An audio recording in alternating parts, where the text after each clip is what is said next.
नमस्कार, मी डॉक्टर मिलिंद खर्चे. मी KS Angmo hospital Chhatrapati Sambhajinagar येथे हृदयरोग विभाग प्रमुख म्हणून कार्यरत आहे. नुकतंच आम्ही हार्ट फेल्युअर म्हणजे ज्यांच्या हृदयाची कार्यक्षमता कमी आहे अशा पेशंटसाठी एक नवीन उपक्रम सुरू केला आहे. त्याला आम्ही हार्ट फेल्युअर क्लिनिक असं म्हणतो. आता हार्ट फेल्युअर क्लिनिक आणि सामान्य कार्डिओलॉजी ओपीडी यामध्ये नेमका काय फरक?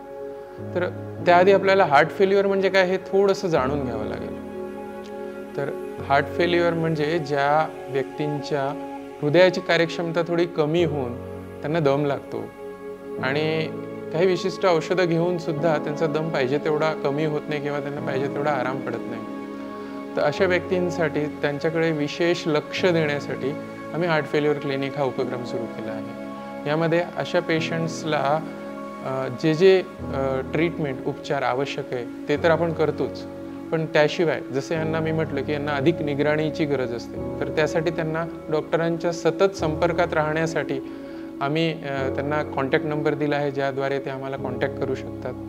तसेच ह्या रुग्णांच्या उपचारामध्ये आमचे काउन्सिलर म्हणून ज्यांना आम्ही हार्ट फेल्युअर काउन्सिलर म्हणतो आणि डायटिशियन ह्यांचा पण सहभाग असतो. ते त्यांना हार्ट फेल्युअरच्या रुग्णांनी काय खावे, किती खावे, त्यात फ्लूइड मॅनेजमेंट हा एक प्रकार असतो, म्हणजे लिक्विड याची मात्रा किती असावी आपल्या 24 तासामध्ये ते पण त्यांना सांगितलं जातं आणि त्याला कसं मॉनिटर करावं, त्यामध्ये कसा बदल करावा याबद्दल पण त्यांना जागरूक केलं जातं. जे उपचार आहे, औषधी आहे हार्ट फेल्युअरसाठी त्याबद्दल त्यांना जागरूक केलं जातं, त्यांना सांगितलं जातं याची काय गरज आहे आणि त्यातून त्यांना काय फायदा होणार आहे.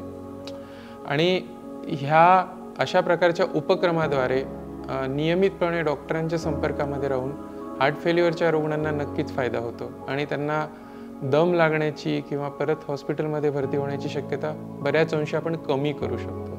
अर्थात उदाहरण द्यायचं झालं तर एखाद्या रुग्णाला जर पायावर सूज येत असेल किंवा थोडंसं वजन वाढल्यासारखं वाटत असेल तर हे त्या रुग्णांना या हार्ट फेल्युअर क्लिनिकमध्ये सांगितलं जातं, ज्याला आम्ही वॉर्निंग साईन्स असं म्हणतो, की जे त्यांनी डॉक्टरांना संपर्कात येऊन सांगायचे असतात किंवा कळवायचे असतात. आणि असं झालं तर दम लागणे किंवा भरती होण्याची वेळ येण्याच्या आधीच आपण त्यांच्या मेडिसिन ॲडजस्ट करून त्यांना हॉस्पिटलमध्ये भरती व्हायची गरज न पडणे यासाठी आपण प्रयत्न करतो.